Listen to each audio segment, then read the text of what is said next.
নমস্কাৰ। কথনৰ অন্য এটা কাৰ্যসূচীলৈ আপোনালোকক আদৰণি জনাইছোঁ। আৰু আজি মোৰ অতিথি হৈছে দেৱব্ৰত শইকীয়া। আৰু দেৱব্ৰত শইকীয়াক বোধহয় অসমৰ ৰাইজক নতুনকৈ চিনাকি কৰি দিয়াৰ প্ৰয়োজন নাই। তেওঁ আজি কেইবা বছৰো ধৰি প্ৰায় এক দশকতকৈ বেছি তেওঁ বিৰোধী দলপতি আছিল। আৰু তেখেতৰ লগত আমি আজি উজনি অসমৰ বানপানীৰ বিষয়ে অকমান কথা পাতিব বিচাৰিছো, কিয়নো আজি উজনি অসমৰ য'ত আটাইতকৈ বেছি বানপানী হৈছে নাজিৰা, আৰু শইকীয়াৰ ঘৰ হৈছে তাত নাজিৰাত। গতিকে প্ৰথমতে মই আপোনাক, আপুনি ইমান ব্যস্ত হৈ আছে, দিন ৰাত ৰাতিপুৱাৰ পৰা আপুনি বান সাহায্যত লাগি আছে, তাৰ মাজতো যে আপুনি অকমান সময় উলিয়াইছে আমাৰ লগত কথা পাতিবৰ কাৰণে, তাৰ কাৰণে মই আপোনাক ধন্যবাদ জনাইছো। আৰু প্ৰথমতে মই আপোনাৰ পৰা জানিব বিচাৰিছো যে এতিয়া পৰিস্থিতিটো কেনেকুৱা তাত? পৰিস্থিতি মই যদি কওঁ পানীৰ কথা, হয়, পানী কমিলে আৰু সাধাৰণতে পানী কমিলে মানুহে ঘৰত সোমাব পাৰে, সমস্যা নাথাকে। কিন্তু এইবাৰ আমাৰ সমস্যা হ'ল ইয়াত পানী কমিলেও পানীয়ে 1.5 ফুট 2 ফুটকৈ বোকা পলস এৰি থৈ গৈছে। আৰু যিবিলাক পকা ঘৰ তাত খুব সহজতে পানীৰ ৱাটাৰ পাম্প চলায়, আৰু যিটো আপোনাৰ চুইপাৰ পায়, চুইপ কৰা প্লাষ্টিকৰ কিনিবলৈ পায়, সেইবিলাক কৰি পেলাই মানুহে সহজতে নিজৰ ঘৰখন খুব বেয়াৰ ভাৱে সোমাই গৈছে। লেপটো চব তিতি গ'ল, বহুতৰে বিছনা ভাঙি গ'ল ইত্যাদি। কিন্তু যিসকলৰ কেঁচা মাটিৰ ঘৰ, যাৰ ফ্ল'ৰখন নাই, তেওঁলোকে বোকাৰ মাজত আছে আৰু সেইকাৰণে তেওঁলোকে ঘৰত সোমাব পৰা নাই। আৰু যেতিয়া ঘৰত সোমাব পৰা নাই, তেওঁলোকে ৰিলিফ কেম্পত আছে আৰু খুব হতাশ হৈ নিজৰ ঘৰখনলৈ ৰিলিফ কেম্পত যোৱাৰ পিছত দিনত আহি তেওঁলোকে বোকা উলিয়াবলৈ চেষ্টা কৰে, কিন্তু সেয়া সম্ভৱ নহয়, কাৰণ খুব লিকটীয়া বোকা। আৰু তাৰ ফলত বেছিভাগ মানুহে এতিয়াও এটা খুব দুৰ্দশাগ্ৰস্ত হৈ আছে, কাৰণ যদিহে হাজিৰা লগায় তেওঁলোকক লাগিব 17,000 টকা 18,000 টকা দুটা ৰুমৰ ঘৰ এটা চাফা কৰি দিবলৈ। আৰু সেইখিনি সাধাৰণ খাটি খোৱা, দৈনিক মজুৰি কৰা, সাধাৰণ ব্যৱসায় কৰা, পাণ তামোলৰ দোকান দিয়া বা মানুহৰ ঘৰত শ্ৰমিক হিচাপে সেৱা আগবঢ়োৱা, এই মানুহবিলাকৰ কাৰণে সেয়া সম্ভৱ নহয়। আৰু সেইটোৱে হ'ল বৰ্তমানৰ বাস্তৱ ছবি। আৰু যিখিনি সাঁচতীয়া কিবা এটা যদি সঞ্চয় কৰি পেলাই তেওঁলোকে ঘৰত এটা ফ্ৰিজ লৈছিলে, এটা টিভি লৈছিলে, বা স্কুটি এখন আছিলে, বা কিবা এটা আছিলে, সেইবিলাক সকলোবিলাক ডেমেজ হৈ গ'ল। আৰু তাৰ ফলত এটা অতি হতাশজনক ছবি মই দেখা পাই আছো। আপুনি আপুনি পোনছাটেই যিকেইটা কথা কৈছে, এই মুহূৰ্তত আমি যেন মই গুৱাহাটীত থাকিও মোৰ আপোনাৰ বৰ্ণনাৰ পৰা এনেকুৱা লাগিছে যেন গোটেই ছবিখন যেন চকুৰ আগত ভাঁহি উঠি আছে। আৰু তাৰ এই কথাটো এইটোৱে বুজিছো যে আটাইতকৈ যিবোৰ দুখীয়া, আটাইতকৈ যিবোৰ গৰীব, সেইবোৰ মানুহৰে আটাইতকৈ বেছি তেওঁলোকৰে সমস্যা হৈছে। আৰু তেওঁলোকেই একো এটা সাংঘাতিক ধৰণৰ এটা তেওঁলোকে নিসহায় অৱস্থা এটাত দুৰ্যোগ পৰিছে, দুৰ্যোগ এটাৰ মাজত পৰিছে। নিসহায়, হয়। তেওঁলোকৰ আনকি ৰন্ধন প্ৰকৰণ থাল বাতি, বাচন চৰু কেৰাহী একো নাই। আজি আমি কংগ্ৰেছ সেৱা দলৰ হৈ 3টা ঘৰ চাফা কৰিলো, এটা মন্দিৰ আৰু 3টা ঘৰ, আৰু 2টা ঘৰৰ সৰু 2টা ৰুমৰ কোঠালি, পিছফালে এখন এচলীয়া চালি আছিল য'ত তেওঁলোকে ৰন্ধা বঢ়া কৰে। আমি 2টা ঘৰতে সেই চালি কেইখন আজি ভাঙি থৈ আহিব লগা হৈছে, কাৰণ পানীৰ ঢৌৱে সেইবিলাক বেকাতেৰা কৰি দিলে, সেইবিলাক আৰু ভাল কৰিব নোৱাৰি। আৰু তেওঁলোকক কৈছো 2টা ৰুমৰ এটাত হ'ব, এটাত আপোনালোকৰ বাকী ৰন্ধা বঢ়া যি কৰে কৰিব। সেইখন ছবি মই অনুভৱ কৰিছো। মানে তাৰ আগদিনাও আমি এঘৰত কৰিছিলো। আজি হোলাংকাটনি গাঁৱৰ কথা কলো, ইয়াৰ আগৰ দিনাখন চেংধৰা গাঁও 2 দিন আগত। সেই ঘৰতো তাত আমি যিখন ৰান্ধনীশাল সেইখন ভাঙি থৈ আহিব লগা হৈছিল। আৰু তেওঁলোকৰ একোৱেই নাই, ষ্টৌ কেৰাহী চব ক'ত গ'ল উঠি বাঢ়ি তেওঁলোকক আজি ৰিলিফ দি থকা হৈছে, কিন্তু তেওঁলোকে ৰান্ধিবলৈ নোৱাৰে, তেওঁলোকৰ উপকৰণ নাই। এই অৱস্থা, এই দুৰ্দশা। এতিয়া ধৰক এইটো নাজিৰাৰ কথা কৈছে আপুনি, নহয় জানো? হয়, নাজিৰা এতিয়া চবতে ধৰক একেই, চবতে। চবতে এতিয়া এনেকুৱা মানুহৰ সংখ্যা মানে কিমান?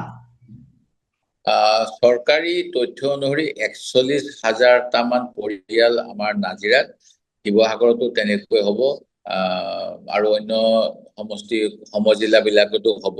আৰু শিৱসাগৰৰ আৰু ডিমৌ ফালেতো আৰু ভয়ানক, কিছুমান জাগাত পানী এতিয়াও আবদ্ধ হৈ আছে।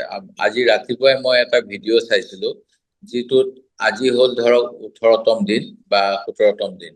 এই 18 নম্বৰ দিনটোত আমাৰ মাননীয় মন্ত্ৰী বিমল বৰা ডাঙৰীয়াই কৈছে, আমি এটা অঞ্চলত 4টা পাম্প লগাইছো। এই পাম্প লগাই 1 মিনিটত 1 লাখ লিটাৰ পানী নিষ্কাশন কৰি ব্ৰহ্মপুত্ৰৰ ফালে পেলাই দিয়াৰ চেষ্টা কৰিছো, যাতে বেতবাৰী বা নিমাইজান অথবা শিৱসাগৰ নগৰৰ পৰা পানী উলিয়াই দিব পৰা যায়। অৰ্থাৎ পানীৰ মাজত বহুত ঘৰ এতিয়াও পোত খাই আছে, আৰু সেই খেতিটো নহবই। আটাইতকৈ দুখ লগা কথা হ'ব, বেছিভাগ মানুহে চাকৰিয়াল নহয়, বেছিভাগ মানুহে বাংগালোৰ যোৱা নাই। যিসকল জ্যেষ্ঠ বয়সস্থ, তেওঁলোকৰ এডৰা এবিঘা 2 বিঘা মাটি আছে, গোটেই পথাৰবিলাকত পলস পেলাই তেওঁলোকৰ বাবে এটা ভয়ানক অৱস্থা কৰিছে। মই যিসমূহ অঞ্চলত খেতি কৰিব পাৰি, সেই অঞ্চললৈ আমি কঠীয়া সংগ্ৰহ কৰি বিভিন্ন জিলাৰ পৰা আনি বিলাবলৈ চেষ্টা কৰিছো। ডিব্ৰুগড়লৈ মোৰ বাবে 2 দিন কঠীয়া অনাৰ চেষ্টা হৈছিল, কিন্তু ৰাস্তাতে কিছু খেতিয়কে সেই গাড়ীবিলাক খালী কৰি পেলালে, মোৰ ওচৰ আহি নাপালে। অনুৰূপ ঘটনা গোলাঘাটৰ পৰা এজন শুভাকাংক্ষীয়ে মোলৈ কিছু কেঁচা চব্জি পঠাইছিল। প্ৰথম 2 দিন তেওঁ নাজিৰা পোৱাবহি নোৱাৰিলে, ৰাস্তাতে নাইকিয়া হৈ গ'ল। তৃতীয় দিনাখন তেওঁ মোক আনি কিছু প্ৰায় 1000 চব্জিৰ টোপোলা দি গ'ল। আমি বিভিন্ন বানাকানি অঞ্চলত বিলালো। সেই গতিকে গোটেই এটা অভাৱনীয় পৰিস্থিতি, আৰু যাৰ জীৱন জীৱিকাৰ আহিলা, কাৰোবাৰ সৰু গুমটি দোকান, কাৰোবাৰ এখন ই-ৰিক্সা, কাৰোবাৰ এখন ঠেলা গাড়ী, এই গোটেইবিলাক মানে মুহূৰ্ততে চুৰমাৰ হৈ গ'ল। আধা ঘণ্টাৰ ভিতৰত মানে একাঠুৰ পৰা এবুকু পানী প্ৰতিটো অঞ্চলত। আপুনি তাকে অনুমান কৰক যে খিৰিকী কিমান উচ্চতাত থাকে। খিৰিকীখনৰ ওপৰৰ চৌকাটোৰ ওচৰলৈকে পানী বৈছিল। তেওঁলোকে কোনো মতে নিজৰ জীৱনটো বচাইছে। সা সামগ্ৰী টোপোলা কাৰো বচা নাই। আপুনি প্ৰতিটো গাঁৱলীয়া ৰাস্তাবিলাকত গ'লে তেওঁ নিজৰ ঘৰৰ আগত জাবৰ জোথৰ, কাপোৰ কানি, সোফা ছেট, তুলি, এইবিলাক পেলাই থোৱা দেখিব। এইবিলাক মানে বৰ দুখৰ কথা, মানে বৰ সুখ লগা কথা। কেনেকৈ এইখিনি মানুহক কোনে কেনেকৈ পৰিত্ৰাণ কৰিব মই নাজানো। মুখ্যমন্ত্ৰী মহোদয়ে কিছুমান কথা ঘোষণা কৰাটো মই বিচাৰিছিলো, যে বাচন বৰ্তন দিম, লেপ তুলি দিম, বিচনা দিম, ঘৰ সজাই দিম। এইবিলাক মুখ্যমন্ত্ৰীয়ে কোৱা নাই। মুখ্যমন্ত্ৰীয়ে খালি আশ্বস্ত কৰি মানে কৈছে যে মই চব কৰি দিম বুলি। আৰু কি চব আৰু কিমান দিনৰ ভিতৰত এই চব হ'ব সেইখিনি নাজানো। আজি 18 নম্বৰ দিন, এতিয়ালৈকে প্ৰকৃত বানাক্ৰান্ত বহুতেই ৰাজনৈতিক চক্ৰান্তৰ বাবে পাবলগীয়া 15,000 বা 25,000 টকাও পোৱা নাই। আৰু এই সম্পৰ্কত যোৱাকালি তিয়কৰ ফালে বিক্ষোভ হৈছে। আমাৰ অঞ্চলত বিক্ষোভ নহলেও ছচিয়েল মাধ্যমত লিখি চলি আছে।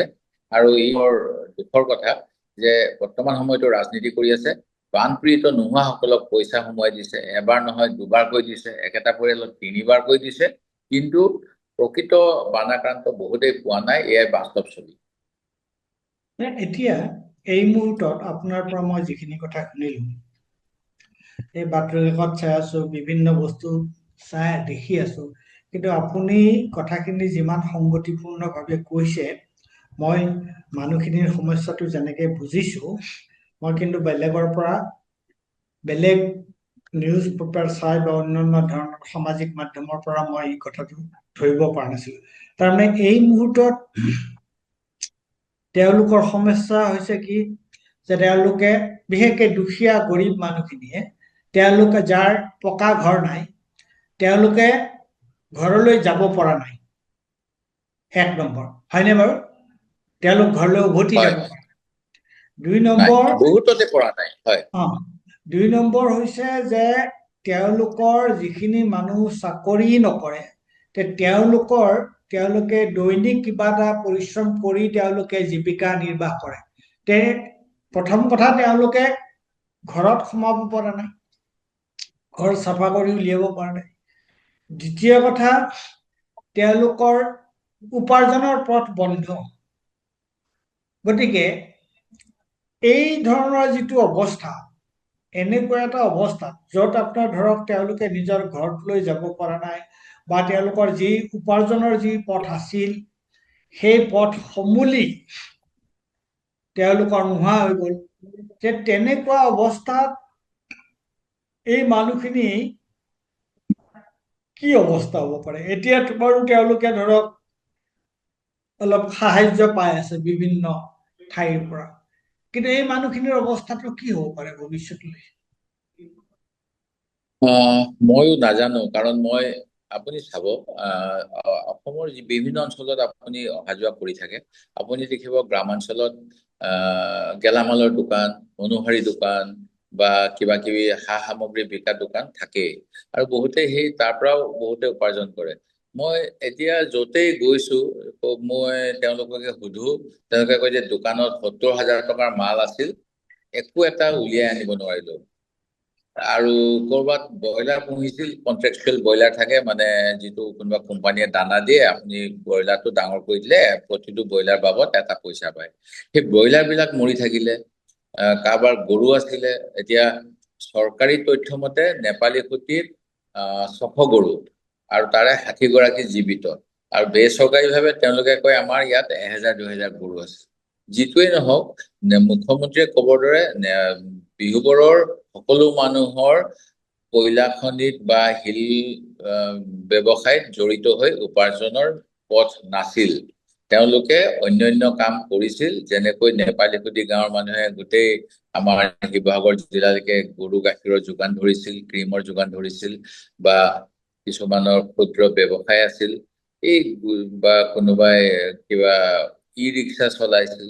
কাৰণ মই দুদিন আগত আমাৰ নিখিল ভাৰত কংগ্ৰেছ সেৱা দলৰ চিফ অক্সিজেন মেন বি শ্ৰীনিবাসৰ লগত নেপালীকুটি যাওঁতে আমি এখন ই-ৰিক্সা উঠাই আনিছো। ই-ৰিক্সাখন বোকাত পোত খাই আছিল, আমি এখন উদ্ধাৰ কৰিছো। মেচিন বেয়া নিশ্চয় হৈছে, আমি খালি থিয় কৰাই দিলো শুই থকা ই-ৰিক্সাখন। আৰু সেই ই-ৰিক্সাখন ইনষ্টলমেণ্টত কিনা এজন চাহ মজদুৰ সম্প্ৰদায়ৰ ব্যক্তিৰ আছিল। এতিয়া এই তেনেকৈ আমাৰ ইয়াতে আপুনি ই-ৰিক্সা, টি-ৰিক্সা মানে অতিপাত বেছি। যেনেকৈ মানে এটা প্ৰৱণতা থাকে, আপুনি জানিবই, এসময়ত জেৰক্স মেচিন বেছি হৈছিল, অসমত PCO বেছি হৈছিল, মিনি বাছ বেছি হৈছিল। ঠিক তেনেকৈ এতিয়া ই-ৰিক্সাৰ দৌৰাত্মক হওক বা সকলোৱে ই-ৰিক্সা ব্যৱসায় কৰে, আৰু এই গোটেইবিলাক মানে আপোনাৰ ধ্বংস হৈ গ'ল। তেওঁলোকে প্ৰাণ লৈ বাচিছে, আৰু তেওঁলোকে একো ৰাখিব পৰা নাই। প্ৰতিখন গাঁৱতে, প্ৰতি ঘৰ মানুহতে সেই কথা। আজি মই যিখন গাঁৱলৈ গলো, তেওঁলোকে কৈছে আমাৰ লেপ তুচক একো নাই, গাৰু নাই, তুচক নাই, কোনোমতে জীৱনটো লৈ ওলাই আহিছো। সেইটোৱে কথা, আৰু সেইটোৱে মোৰ বিশ্বাস গোটেইখিনি মানুহৰ সেইটো কথা। যিহেতু আমি কমচে কম নাজিৰা সমজিলাত এইটোৱে কথা। মানে মই এগৰাকী মহিলাৰ কওঁ আপোনাক, যে ৰাতিপুৱা তেওঁ কৈছে যে আমাৰ ঘৰৰ ওচৰত পানী আহিছে, যে মাছ ওলাব, তেওঁ ফুৰিছে গাঁওখন। আবেলি সময়ত তেওঁলোকৰে এগৰাকী পোষ্ট এটা দেখিলো, তেওঁ কৈছে মই পানী বাঢ়ি অহা দেখি ড্ৰাইভাৰজনক গাড়ীখন ঘূৰাবলৈ গলো, মই নামি পেলাই তেওঁক সহায় কৰিলো, মই গাড়ীৰ দৰ্জাখন পুনৰ খুলি উঠিব নোৱাৰিলো। গাড়ী তাতে এৰি তেওঁলোকে ওচৰত থকা এটা পকা ঘৰৰ প্ৰথম মহলা ছাদত উঠিব লগা হ'ল। সেই গতিকে আপুনি ভাবি চাওক, কিমান প্ৰাবল্য, কিমান তাৎক্ষণিকভাৱে পানী কেনেকৈ বাঢ়িছিল। মানে সেই গতিকে আপুনি অনুমান কৰক যে আমাৰতো সকলো চাকৰিয়াল নহয়, তেওঁলোকে কিবা এটা কৰি চলি খাইছে, নিজৰ পৰিয়াল পোহপাল দিছে। তেওঁলোকৰ তেতিয়াহ'লে জীৱনটো কেনেকে চলিব কওকচোন আপুনি? সেইটোৱে ডাঙৰ এটা মানে প্ৰশ্নবোধক, আৰু চৰকাৰে ইয়াৰ বাবে 10,000 15,000 টকাৰ সাহায্যৰে তেওঁলোকৰ ঘৰটো কিজানি মুকলি কৰিব পাৰিব, পাকঘৰটোও ৰিপেয়াৰ কৰিব নোৱাৰে, আৰু বয় বস্তু ফ্ৰিজ আছিল, কাৰোবাৰ প্ৰেছাৰ জোখা মেচিন আছিল, কাৰোবাৰ কিবা অন্য গেছৰ চিলিণ্ডাৰ আছিল, চব উটি বাঢ়ি গ'ল, একো নাই গাঁওখনত। এইটো আপোনাৰ ধৰক এই যিটো প্ৰশ্ন, এইটো এটা গুৰুত্বপূৰ্ণ প্ৰশ্ন। সেইটো হৈছে কি যে তেওঁলোকক সাহায্য দিয়াৰ যিটো প্ৰশ্ন উঠিছে যে সাহায্যটো জৰুৰীকালীনভাৱে সাহায্যটো অতি জৰুৰী কথা, কিন্তু এই পৰিয়ালবিলাকক তেওঁলোকক সংস্থাপন বা তেওঁলোকক সংস্থাপিত কৰাৰ প্ৰশ্ন এটা আহিব, নহয় জানো? আৰু এতিয়া প্ৰথম কথাটো আমি ক্ষয় ক্ষতিৰ এটা খতিয়ান এটা লোৱাৰ প্ৰয়োজন নহয় জানো, যে একেবাৰে প্ৰত্যেকটো পৰিয়ালৰ আৰু চাক্ষুষভাৱে কিখিনি ক্ষয় ক্ষতি হৈছে আৰু দীৰ্ঘম্যাদীভাৱে তেওঁলোকৰ কি ক্ষয় ক্ষতি হৈছে, এটা এটা প্ৰকৃত মানে তাৰ এটা খতিয়ান এটা উলিওৱাটো জৰুৰী নহয় জানো? সম্পূৰ্ণ জৰুৰী, আৰু এয়া খুব আধুনিক বিজ্ঞানসন্মত হ'ব লাগিব। বোধ কৰোঁ গৰুৰ ক্ষেত্ৰত অলপমান বেছি থাকে ক্ষতিপূৰণ, বাকী ছাগলী গাহৰি এইবিলাকৰ ক্ষেত্ৰত ন্যূনতম থাকে। এটা গাহৰি পোৱালিৰে আমাৰ উজনি অসমৰ গাহৰি যথেষ্ট জনপ্ৰিয় খাদ্য, প্ৰতিখন গাঁৱতে বহুতৰে গাহৰি থাকে। আজিকালি মই এটা সময়ত গাহৰি পুহোঁতে 500 টকাত মই ছমহীয়া পোৱালি পাইছিলো, আজিকালি শুনা পাইছো 6,000 টকা। সেই গতিকে যেতিয়া গাহৰিটো বহুত ডাঙৰ হয় তেতিয়াহ'লে তাৰ মূল্য কিমান হ'ব আপুনি ভাবি চাওক, কেইহাজাৰ হ'ব, কিন্তু চৰকাৰে বোধ কৰোঁ 3,000 নে 4,000 দিয়ে। সেই গতিকে প্ৰকৃত মূল্যায়ন হ'ব লাগিব, ক্ষতিপূৰণ বিজ্ঞানসন্মত বাস্তৱ ভিত্তিক হ'ব লাগিব। কাৰোবাৰ ই ৰিক্সা বেয়া হ'ল, তেওঁ ই ৰিক্সাখন এখন ৰিপ্লেচমেণ্ট দিব লাগিব। কাৰোবাৰ অটো বেয়া হ'ল, তেওঁক অটোখন ৰিপ্লেচমেণ্ট দিব লাগিব। ইঞ্চুৰেঞ্চেও এতিয়া গোটেইখিনি কভাৰ নকৰে বুলি গম পাইছো। যিসকল আধ্যবন্ত, যিসকলে EMI লৈ ব্যক্তিগত সুবিধাৰ বাবে স্বাচ্ছন্দ্যৰ বাবে গাড়ী কিনি লৈছিল, তেওঁলোকে EMI এতিয়া দিব লাগিব, আৰু গাড়ীখন কোম্পানীয়ে সম্পূৰ্ণৰূপে ভাল কৰি নিদিয়ে। তেওঁলোকে পকেটৰ ধন 60,000-ৰ পৰা লাখ টকা 2 লাখ টকালৈকে এখন গাড়ী পুনৰ সক্ৰিয় কৰিবলৈ খৰচ কৰিব লাগিব, যিটো ইঞ্চুৰেঞ্চে কভাৰ নকৰিব বুলি শুনিছো। সেই গতিকে আমাৰ ইয়াত এতিয়া ৰিলিফ দিবলৈকে হওক বা যিকোনো কামৰ কাৰণে গাড়ী ঘোঁৰা পাবলৈ নাই। বহুত কষ্টত আমি গাড়ী লৈ এইকেইদিন ৰিলিফ দিছো, কাৰণ বেছিভাগ গাড়ীয়ে পানীত ডুব গৈ এইবিলাক যান্ত্ৰিক বিজুতি ঘটিলে। সেই গতিকে অনুমান কৰক যে কোনটো মানে কামৰ পৰা তেওঁলোক ছেফ হৈ থাকিলে। অকল চাকৰিয়ালসকল থাকিলে, বাকী আপোনাৰ চাহ পুলিও 7 দিন যদি পানী তলত থাকে বোলে পচি যায়। সেই গতিকে কাৰো একো মানে ৰেহাই নাই, মই যিটো বুজি পাইছো। গতিকে এইটো এটা মই ভাবো যিটো আমি কথা পাতিলো, যে এটা হৈছে ক্ষয় ক্ষতিৰ যিটো নিৰিখ, সেই বস্তুটো এটা অতি বিজ্ঞানসন্মতভাৱে সেইটো আমি উলিওৱাৰ ব্যৱস্থা কৰিব লাগিব। আৰু এই সন্দৰ্ভত আপুনি যিহেতু তাত আছে, চৰকাৰে কিবা উদ্যোগ লৈছে নেকি? মই এটা কথা গম পাইছিলো যে 7 তাৰিখৰ পৰা কিবা ক্ষয় ক্ষতিৰ বুজ ল'বলৈ টিমবিলাক গাঁৱে গাঁৱে যাব, প্ৰথম কথা। দ্বিতীয় কথা, অন্য এটা মই গম পালো যে শিক্ষকসকলক ক্ষতিগ্ৰস্ত গাঁৱৰ মানুহৰ তালিকা বনাবলৈ কোৱা হৈছিল। আৰু মই শুনা মতে শিক্ষকসকলে ঠিকেই বনাইছিল, কিন্তু ৰাজনীতিকৰণ কৰা হ'ল। শিক্ষকৰ লিষ্টখন কাটি ৱাৰ্ড মেম্বাৰবিলাকক সেই দায়িত্ব দিয়া হ'ল নগৰ চহৰত। তেওঁলোকে কোনে কাক ভোট দিছিল তাৰ ভিত্তিত এতিয়া তালিকা প্ৰস্তুত কৰিছে, যিটো অতি হতাশাজনক আৰু অশোভনীয় আৰু একেবাৰে দুখ লগা কথা। মই আজি বহুত পৰিয়াল লগ পাইছো, মই আজি যিখন গাঁৱলৈ গৈছিলো তাত তেওঁলোকে কৈছে কাৰোবাৰ 30,000 সোমাইছে, কাৰোবাৰ সোমাব নলগীয়া সোমাইছে, কাৰোবাৰ মানে এতিয়াও সোমোৱা নাই। এনেকুৱা যিখিনি হ'ল, সেইখিনি মানে খুব হতাশজনক এটা কথা। এই কথাটো আপুনি আগতে এবাৰ উল্লেখ কৰিছে, মই বোলো কথাটো অলপ ভালকে আলোচনা কৰিম বুলিয়ে মই আগতে আপোনাৰ এই প্ৰশ্নটো নুসুধিলো। এতিয়া মানুহৰ এনেকুৱা এটা অভাৱনীয় দুৰ্যোগ এটা হৈছে। এই অভাৱনীয় দুৰ্যোগৰ সময়ত এই দুৰ্যোগটোকো যদি এটা ৰাজনীতিৰ হাতিয়াৰ কৰি লোৱা হৈছে, বা ইয়াতো যদি ৰাজনৈতিক মানে দলৰ প্ৰশ্নটো, দলীয় ৰাজনীতিৰ প্ৰশ্নটো যদি আহিছে, এইটোতো কেনেকুৱা ধৰণৰ কথা? খুব বেয়া কথা। আপুনি চাব, আপোনাৰো অভিজ্ঞতা আছে যথেষ্ট। অসম চৰকাৰৰ জনসংযোগ বিভাগৰ প্ৰতি সমজিলা, প্ৰতি জিলাতে তথ্য আৰু জনসম্পৰ্কৰক্ষী বিষয়া থাকে, ইনফৰমেশ্যন এণ্ড পাব্লিক ৰিলেশ্যনছ।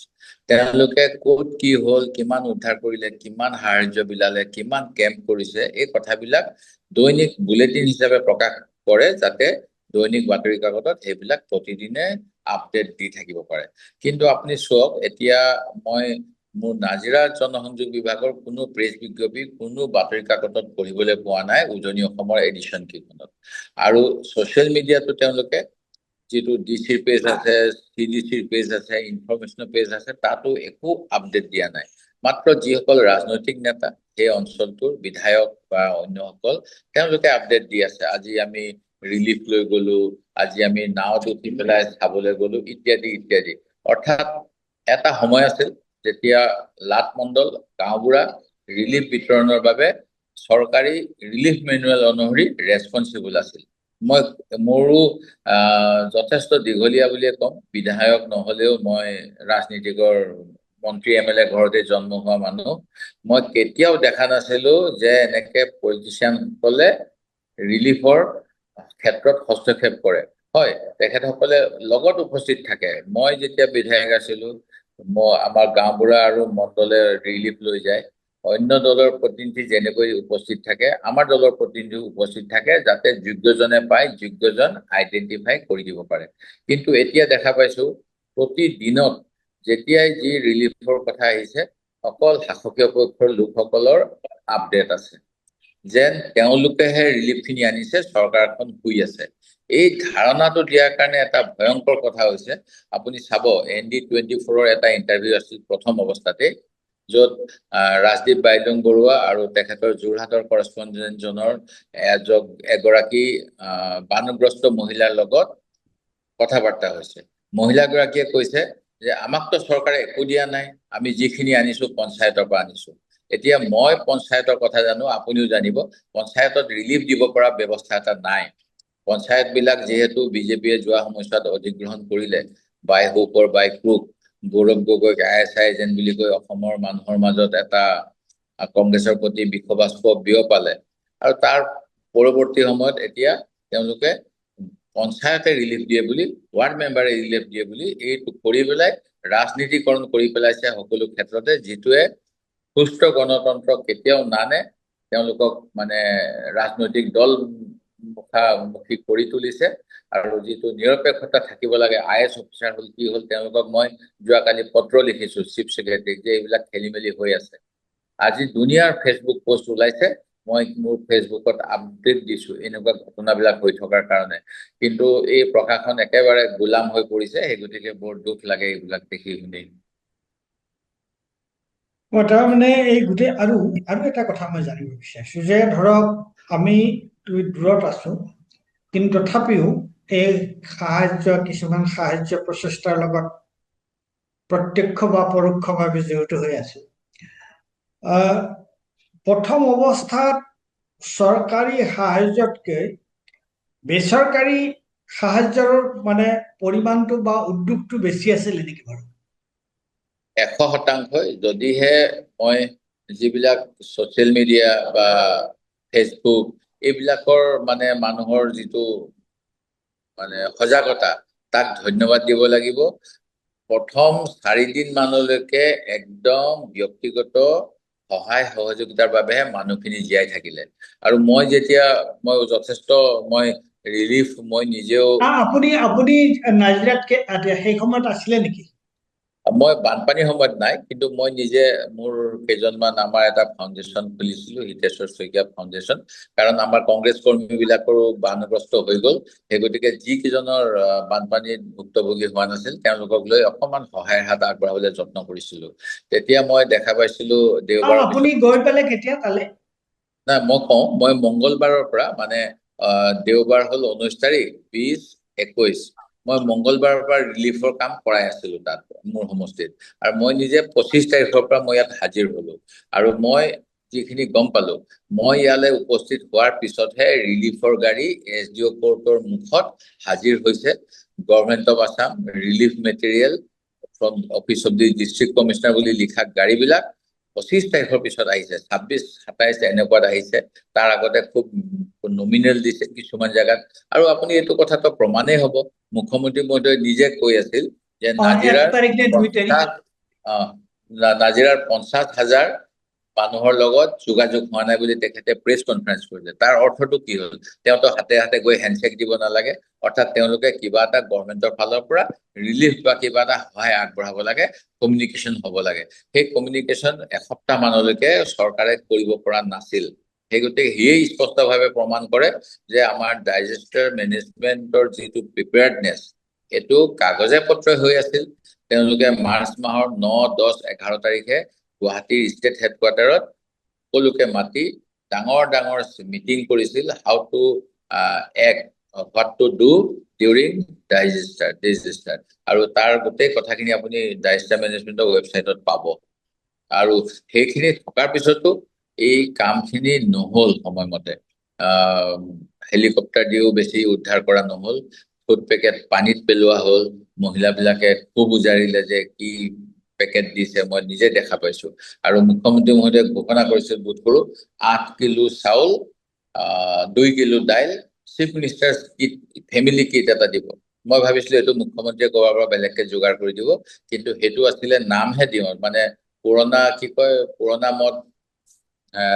পুৰণা মদ নতুন বটল যিটো কোৱা হয়, ঠিক তেনেকৈ প্ৰকৃততে ষ্টেট ডাইজেষ্টাৰ মেনেজমেণ্টৰ পইচা দিয়ে তেওঁলোকে কৈছিল আমি 8 কিলোকৈ চাউল আৰু কি কয় 2 কিলোকে দাইল দিম।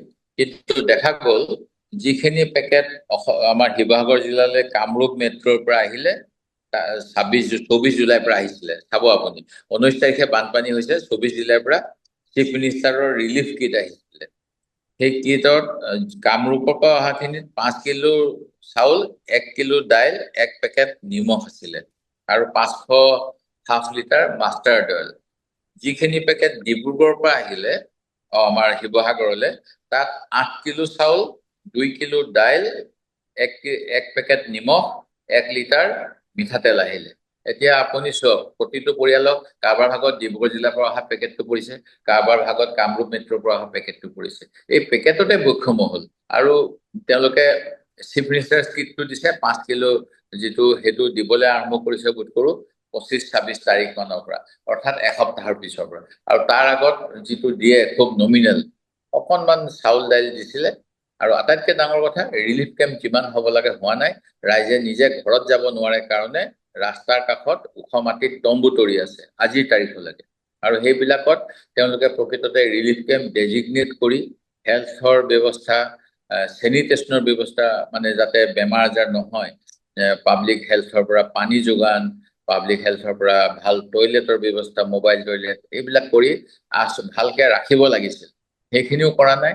আমাৰ নাজিৰাৰ পৰা যিটো গড়মূৰ ৰাস্তা, কেন্দুগুৰি যিটো ৰমনী আলি বা বিহুবৰ য'ত মষ্ট ৱৰ্ষ্ট গাঁৱৰ মানুহখিনি এইবিলাকে নিজে নিজে তম্বু সাজি, মানে ব্যক্তিগত তিৰপাল লৈ, আনকি প্ৰতিটো এনেকুৱা পৰিয়ালক তেওঁলোকৰ মূৰ ঢাকিবলৈ এখন তিৰপাল দিবলৈও চৰকাৰখন সক্ষম নহ'ল।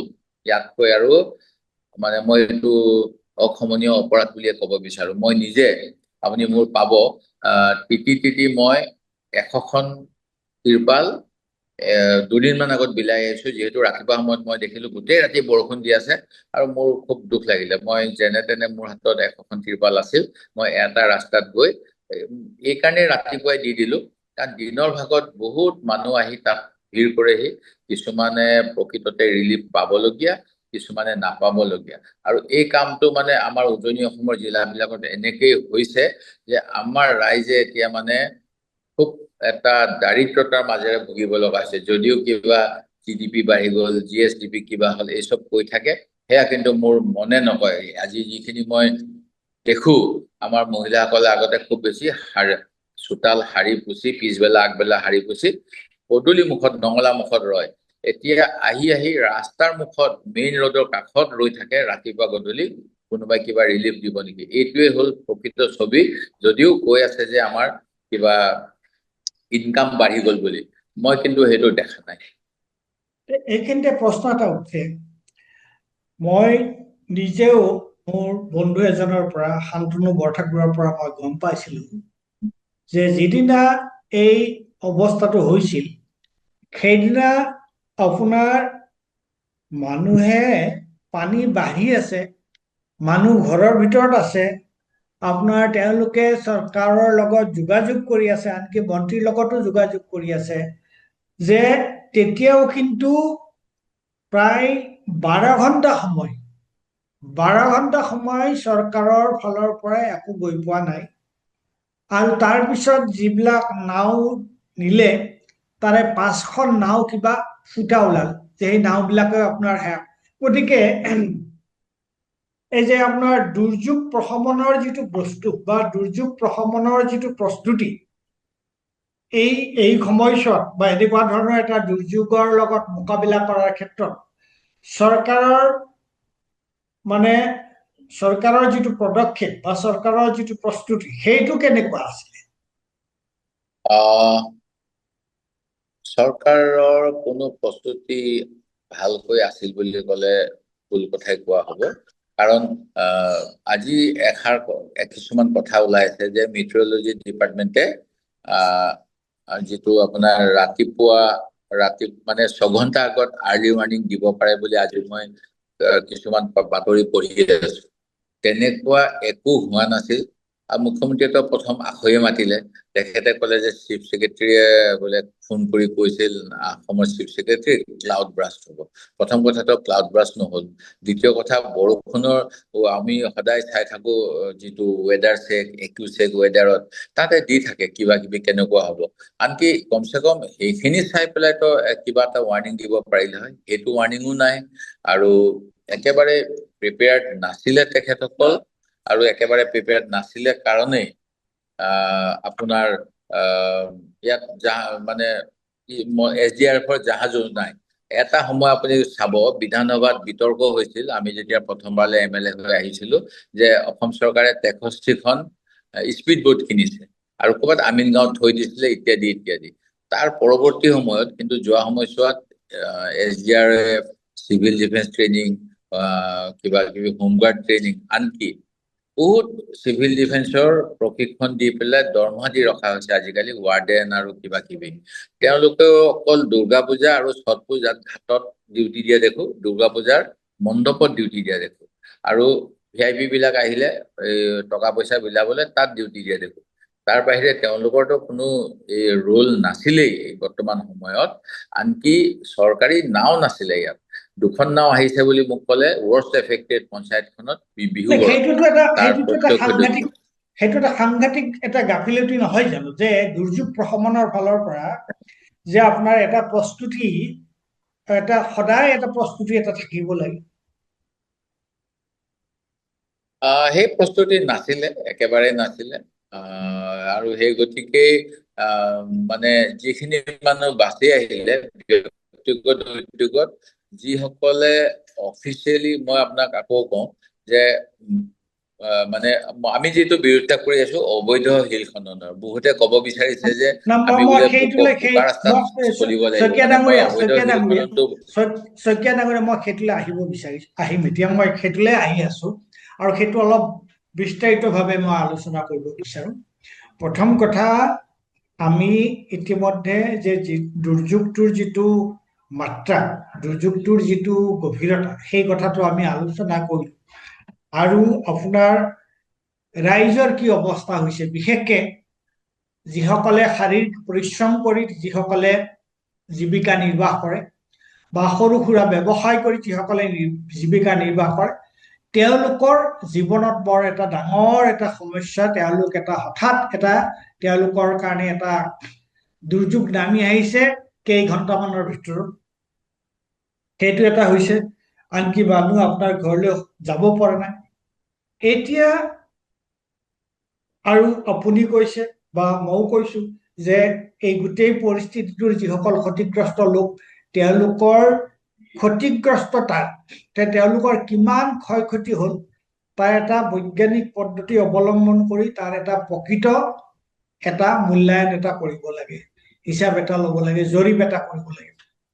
তাৰপিছত এতিয়া আটাইতকৈ জৰুৰী কথা, মই এই বিধানসভাত আপোনাৰ কিবা এটা হেৰিও চাইছো, কোনে পঠিয়াইছে কোনে কৰবাত আগতে, যে বানপানীটোৰ কাৰণটো কি হয়। মই এতিয়া আপোনাৰ পৰা সেই কথাটো জানিব বিচাৰিছো যে এই বানপানীটো কি কাৰণে এনেকুৱা ধৰণৰ, আজি নাজিৰাতটো ধৰক ইমান বছৰ এনেকুৱা ধৰণৰ বস্তু এটা হোৱা নাই কেতিয়াও। এই বানপানীটো নাজিৰাত যিসকল জ্যেষ্ঠ মানে 70-75 বছৰ বয়সীয়া মানুহেও কয় এনেকুৱা বানপানী এই জীৱন কালত নাজিৰাত দেখা নাছিল। কেতিয়াও হোৱা নাই। এইবাৰ মানে নাজিৰা এতিয়া মই বহুতে আপোনাক যিটো কথা কৈছে যে যোৱা 100 বছৰত 70 বছৰত এই ধৰণৰ বানপানী হোৱা নাই। এতিয়া মই হয় আপোনাৰ পৰা জানিব বিচাৰিছো যে আপোনাৰ দৃষ্টিত কিয় এনেকুৱা ধৰণৰ এটা প্ৰলয়ংকাৰী বানপানী এটা মানে সৃষ্টি হ'ল, কেনেকে হ'ল, ইয়াৰ কাৰণটো কি? মই তালৈ গৈ আছিলো। মই তাৰ আগত আপোনাক যিটো কথা ক'ব লৈছিলো সেইটো হ'ল তাৰে এজন মানে বানপানীৰ ফলত ঘৰটো নাইকিয়া হৈ শিল বালিৰ দম হ'ল যিজন মানুহৰ, তেওঁ হ'ল গোপাল শৰ্মা। তেখেতে সেইদিনাখন কৈ আছিল যে আগতে ইয়াত 200খন নাও চলে আৰু 200টা পৰিয়াল লগত যোগালী হৈ নাৱৰীয়াৰ লগত পথা মৰা মানুহ আমাৰ 600 মানুহে কিজানি পেট পালন কৰিছিল এই বিহুবৰ শিল খননৰ পৰা। এই গোটেই কথাটো হ'ল যি সময়ত শিল খনন বৈধ আছিল, অৰ্থাৎ নদীৰ বুকুত মেকানাইজ শিল খনন নিষিদ্ধ। আৰু তেতিয়া তেওঁলোকে ষ্টন কালেকশ্যন কৰাৰ পিছত নাৱত তুলি পেলাই পাৰলৈ আনে, পাৰলৈ অনাৰ পিছত জোখমাখ হয়, ৰয়েলটি ফিক্স হয়, যিটো দিব লাগে চৰকাৰক সেইমতে জুখি মাখি কালেকশ্যনটো লৈ যোৱা হয়। সেইখিনি সময়ত সেই গতিকে সেই অঞ্চলত 200খন নাও চলিছিল।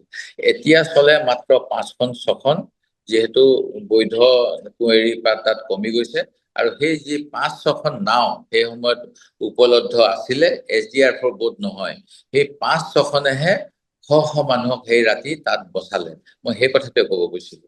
এতিয়া এই যে 200খন নাও কিয় নাইকিয়া হ'ল এই কাৰণেই যি শিল বালি অধিক সংগ্ৰহ কৰিবলৈ বেআইনীভাৱে তাত JCB, ফকলেন বা ডাম্পাৰ এইবিলাক ব্যৱহাৰ কৰা হয়। আৰু তেওঁলোকে বেছিকে শিল সংগ্ৰহ কৰিবলৈ অকল নৈ বুকুতেই নহয়, নৈ পাৰবিলাকো খান্দি সাগৰ সদৃশ কৰি দিলে। আৰু এখন চাহ বাগিচা, মুখ্যমন্ত্ৰী মহোদয় সেইদিনাখন এজনী যুৱতীয়ে কৈ আছে 1 নম্বৰ, 2 নম্বৰ কৈ আছে শিল খনন বন্ধ কৰক। এই দুইটা কথা মুখ্যমন্ত্ৰীয়ে একো গম নোপোৱাৰ নিচিনা দেখালে। প্ৰকৃততে যিটো কথা ক'লে, ডিস্পুটৰ অৰ্থটো কৰিলে তাতে এটা এৰিয়া অসম চৰকাৰে নিজৰ স্ব-ইচ্ছাৰে নাগালেণ্ড চৰকাৰৰ ওচৰত আত্মসমৰ্পণ কৰি ডিস্পুটেড এৰিয়ালৈ পৰিৱৰ্তন কৰি থৈছে, যাতে অসম চৰকাৰে কোনো হস্তক্ষেপ অবৈধ ব্যৱসায় তাত কৰিব নালাগে। সেয়া লাগে ড্ৰাগছৰ ব্যৱসায় হওক বা অবৈধ শিল বালি খননৰ ব্যৱসায় হওক। এই গোটেই মাটিখিনি এখন বাগিচাৰ হয় আৰু বাগিচাখনৰ লেণ্ড ৰেকৰ্ডছত ছাৰ্ভে অফ ইণ্ডিয়াত যি অঞ্চলত অৱস্থিত সেই অঞ্চলটো অসমৰ সীমাৰ ভিতৰত, নাগালেণ্ডৰ নহয়। কিন্তু নাগালেণ্ডৰ নামত যাতে অসম চৰকাৰৰ প্ৰশাসনিক হস্তক্ষেপ বাধা বিঘিনি তাত নখটোৱাকৈ অবৈধ কাম কৰিব পাৰি, সেই গতিকে সেই অঞ্চলটোক ডিস্পুটেড এৰিয়া বুলি কোৱা হয়। আৰু এই ডিস্পুটেড এৰিয়া বুলি কৈ অসমৰ মাটিত অসম চৰকাৰে কিছুমান দুষ্কৃতিকাৰীক নাগালেণ্ডৰ নাম লৈ কাম কৰিবলৈ সুবিধা কৰি দিছে। আৰু তেওঁলোকে তাত এই বাগানখনত যিহেতু এটা পাৰ্মিশন লাগে বাগানৰ মাটিত খণ্ডন কৰিবলৈ এইটো খান্দিবলৈ। এইটো এই যিটো কথা আপুনি কৈছে এইটোতো এটা মাৰাত্মক কথা কৈছে আপুনি যে মানে মই আপোনাক তথ্য সহকাৰে দিম। কাৰণটো হ'ল মোক কোনোবাই চেলেঞ্জ কৰক চৰকাৰীভাৱে প্ৰেছ বিজ্ঞপ্তি দিয়ক, কওক যে এইবিলাক কথা মই মিছা কথা কৈছো। মই যিখিনি কথা কৈ আছো ফ্ৰম অফিচিয়েল ৰেকৰ্ডছ কৈ আছো, আৰু এইখিনি বিষয়ে মই 2016-17-18 চনৰ পৰা মাত মাতি আছো আৰু অসম চৰকাৰক অৱগত কৰি আছো। বিধানসভাৰ ভিতৰত, বিধানসভাৰ বাহিৰত তেওঁলোকে কিন্তু নিজৰ মতে নিজৰ ৰাজনৈতিক কিবা বাধ্যবাধকতাৰ বাবে এই কথাবিলাকত গুৰুত্ব দিয়া নাই। মই এইটো এইকাৰণে কলো যে বাগান এখনৰ নতুন গছ পুলি চাহ পুলি ৰুবলৈ হলে খুব বেছি 1 মিটাৰ বা 2 মিটাৰ আপুনি খান্দিব পাৰে, 1 মিটাৰে যথেষ্ট। কিন্তু তাত বাগানখনত নতুন পুলি ৰুম বুলি কৈ 20টা 30টা 40টা হাতী ডুব যাব পৰাকৈ কিয় খান্দিলে? সেইখিনি এই কাৰণেই খান্দিলে তাত থকা যাতে শিল বালিখিনি সংগ্ৰহ কৰি ব্যৱসায় বৃদ্ধি কৰিব পাৰি অবৈধভাৱে। আৰু এইটো এটা কাল হ'ল, আৰু সেই কথাটো 2022 চনত মই যেতিয়া জলসম্পদ বিভাগক প্ৰশ্ন কৰিছিলো, তেওঁলোকে তেতিয়া তাৰ উত্তৰ দিছিল, হয় এনেকৈ অবৈধ ব্যৱসায় চলি থাকিলে এদিন এটা ভয়ানক পৰিস্থিতি হ'ব। আৰু সেইটো এতিয়া হ'ল। সেই গতিকে ইয়াৰ কাৰণে আমি চৰকাৰকে জগৰীয়া কৰিব লাগিব, তেওঁলোকে এই অবৈধ ব্যৱসায়খিনি পছন্দ দিয়াৰ বাবে। আপুনি 2017-18 চন আৰু 22 চনতো এই কথাটো আপুনি চৰকাৰৰ দৃষ্টিগোচৰ কৰিছিল। গতিকে আপুনি কৈছে যে নাগালেণ্ড আৰু অসম বৰ্ডাৰত থকা ঠাই যিটো অসমৰ লেণ্ড ৰেকৰ্ডত অসমৰ ভিতৰত আছে, কিন্তু অসম চৰকাৰে সেইখিনিক এটা ডিছপিউটেড লেণ্ড বুলি ঘোষণা কৰি তাত দেখাত যাতে অসম চৰকাৰে কোনো ধৰণৰ হস্তক্ষেপ কৰিব নোৱাৰে এই কথাটো কৰিছে, কিন্তু ভিতৰে ভিতৰে তাত অবৈধ কাৰ্যকলাপ চলি আছে আৰু আওপকীয়াকে চৰকাৰে এইটো দেখিও নেদেখাৰ ভাও জুৰি আছে। হয়নে বাৰু কথাটো? আপুনি একেবাৰে এইটোকে সত্য। কৈছে? হয়, সেইটোৱে কৈছে। গতিকে আজি এয়া নৰ্থ ইষ্ট নাওৰ এই ইণ্টাৰভিউটোত আপোনাৰ এই সাক্ষাৎকাৰটোত অসমৰ এসময়ৰ বিৰোধী দলপতি দেৱব্ৰত শইকীয়াই এই অভিযোগটো আনিছে, এই কথাটো উত্থাপন কৰিছে যে এই তাত যিবিলাক অবৈধ খনন কাৰ্য হৈ আছিলে, শিল খনন কাৰ্য কিবা হৈ আছিলে, সেইবিলাক চৰকাৰৰ অলক্ষিত নহয়, চৰকাৰ এই সন্দৰ্ভত চৰকাৰ জ্ঞাত আছিল, কিন্তু চৰকাৰে কোনো ব্যৱস্থা লোৱা নাছিল। আৰু তাৰ ফলতে হঠাৎ এনেকুৱা ধৰণৰ নাগালেণ্ডৰ পৰা পানী আহি এনেকুৱা ধৰণৰ এটা দুৰ্যোগৰ সৃষ্টি কৰিলে। আপুনি এই কথাটোকে ক'ব বিচাৰিছে? হয়। আৰু নাগালেণ্ডৰ যিটো অবৈধ কয়লা খননটো তাৰ লগত যুক্ত হৈ আছে। কাৰণ আপুনি যেতিয়া অপেন কাষ্ট মাইনিং বা কিবা কৰে, সুপ্ৰিম কোৰ্টৰ এটা ৰায়দান আছে যে 6th শিডিউল এৰিয়া বা ট্ৰাইবেল এৰিয়া হ'লেও environmental act, forest act, mining act এইবিলাক মানি চলিব লাগে। সেই আইন অনুসৰি আপুনি গাঁত এটা মুকলি কৰি থব নোৱাৰে। আপুনি কয়লাখিনি এক্সট্ৰেক্ট কৰাৰ পিছত সেই তাত লেণ্ড ৰিফিল কৰিব লাগে, আৰু নাগালেণ্ডত এইখিনি কৰা হোৱা নাই। আৰু সেই গতিকে তাত পানী মানে চপচপীয়াকে পানী ভৰ্তি হৈ গ'ল সেই গাঁতবিলাকত। বৰষুণ বেছি হোৱাৰ কাৰণে অভাৰফ্ল' হ'ল, সেই গাঁতবিলাকৰ পৰা বান্ধ ভাঙি মুকলি হৈ আহিলে, আৰু তাৰ ফলত নাগালেণ্ডৰ কয়লা খননৰ ফলত পানীৰ যি সেই অবৈধ গাঁতসমূহৰ পানীখিনি ওলাই আহিলে পাৰ ভাঙি, আমাৰ ইয়াতে নৈখনকো আমি সাগৰ সদৃশ কৰি পেলালো, বহল কৰি পেলালো, আৰু তাৰ ফলত আজি এই দুৰ্যোগ ভুগিব লগা হ'ল। আমাৰ অমনোযোগিতাৰ বাবে, আমি নিয়মৰ প্ৰতি নিজৰ যিটো দায়িত্ব সেইখিনি দায়িত্বপূৰ্ণভাৱে পালন নকৰাৰ বাবে, আৰু তাৰ ফলত আমাৰ অসমীয়া মানুহৰ এই দুৰ্গতি। এতিয়া মোৰ প্ৰশ্নটো হৈছে কি, আমি প্ৰায় আমাৰ সাক্ষাৎকাৰৰ শেষৰ ফালে আহিছো। এতিয়া আপুনি যিখিনি হয় কথা কৈছে, হয় আপুনি অতি স্পষ্টভাৱে কৈছে যে এইটো অসমৰ ফালে আৰু নাগালেণ্ডৰ ফালে অবৈধ খনন, কয়লা খনন, শিল উলিওৱা এইবিলাকৰ কাৰণে হৈছে। আপুনি যি অভিযোগ উত্থাপন কৰিছে অসম চৰকাৰে এই সন্দৰ্ভত বা অসম বা নাগালেণ্ড চৰকাৰে এই সন্দৰ্ভত, কাৰণ এই অভিযোগ এজন সাধাৰণ যদু মধুৰ অভিযোগ নহয়, এই অভিযোগ হৈছে দেৱব্ৰত শইকীয়াৰ অভিযোগ। গতিকে এই সন্দৰ্ভত চৰকাৰে কিবা তেওঁলোকৰ ফালৰ পৰা কিবা প্ৰতিক্ৰিয়া প্ৰকাশ কৰিছিল? একো কৰা নাই। মই আপোনাক মোৰো অলপ সময়ৰ টনাটনি হৈছে, মই তথাপিও আপোনাৰ লগত আকৌ বহিম, কিন্তু মই আজি ক'ব বিচাৰিছো 10 ছেপ্টেম্বৰ আমাৰ শেষ হলেই 2019 বাৰু। তাৰিখ, হয়, মই আপোনাক এটা কথা কওঁ, 10 ছেপ্টেম্বৰ 2019 তাৰিখে মই অসম চৰকাৰৰ গৃহ বিভাগৰ আয়ুক্ত হোম এণ্ড পলিটিকেল ডিপাৰ্টমেণ্টৰ কমিশ্যনাৰক এখন পত্ৰ লিখিছিলো যে যিটো এৰিয়াৰ কথা কৈছে ঔগুৰিজান বাগান, তাৰ শ্ৰমিকসকলে মোক কৈছে যে তাতে অবৈধ খনন চলি আছে। আনকি তাত থকা, মই পাহৰিয়ে গৈছো ক'তো, এখন শ্মশান, তাত থকা চাহ বাগানৰ আদিবাসীসকলৰ এখন শ্মশানৰ মাটিও তেওঁলোকে শিল বালিৰ লগত খান্দি পেলাইছিল। এইটো বাতৰি হৈছিল সেই সময়ত, আৰু মই এই কথাবিলাক যেতিয়া বাতৰি কাকতত প্ৰকাশ হৈছিল, তাৰপিছত মই সেইখিনি জেগাত 144 বা 145 লগাই দি সেই শ্মশানখন ৰক্ষা কৰক বুলিও অসম চৰকাৰক এখন পত্ৰ প্ৰেৰণ কৰিছিলো, যিখন পত্ৰ মোৰ হাতত আছে। সেই গতিকে বিধানসভাতো এইবিলাক কথা উলিয়াইছিলো সময়ে সময়ে। মই এইবিলাক কথা আপোনাৰ লগত নিশ্চয় পাতিম, কিন্তু চৰকাৰে মনোযোগ নিদিলে। মই এইখিনিকে ক'ব বিচাৰিছো। মই আপোনাক অশেষ ধন্যবাদ দিছো যে আপুনি আজি মানে নাজিৰা উজনি অসমৰ বানপানী সম্পৰ্কে যিটো ছবি আমাৰ আগত দাঙি ধৰিলে, মানুহ কেনেকুৱাকে ক্ষতিগ্ৰস্ত হৈছে আৰু ইয়াৰ কাৰণ কি, এই গোটেইখিনি কথা অতি সুন্দৰকে আপুনি কৈছে। মই আপোনাৰ লগত পিছত আকৌ কথা পাতিম, কিন্তু এই ব্যস্ততাৰ মাজত আপুনি নিজে বান সাহায্যৰ লগত দিন ৰাত লাগি আছে, মই এতিয়া দেখিছো। তাৰ পিছতো যে আপুনি আহি এইখিনি কথা কৈছে, তাৰ কাৰণে মই আপোনাক ধন্যবাদ জনাইছো। আৰু আপোনাৰ ঘৰ ঠিকে ঠিকে আছে নাই তাত, নাজিৰাৰ ঘৰটো? মোৰ ঘৰ বাৰী সম্পূৰ্ণ সুৰক্ষিত হৈ আছে। ধন্যবাদ, ধন্যবাদ। ধন্যবাদ। আকৌ লগ পাম আমি। নমস্কাৰ, নমস্কাৰ। হ'ব, নমস্কাৰ।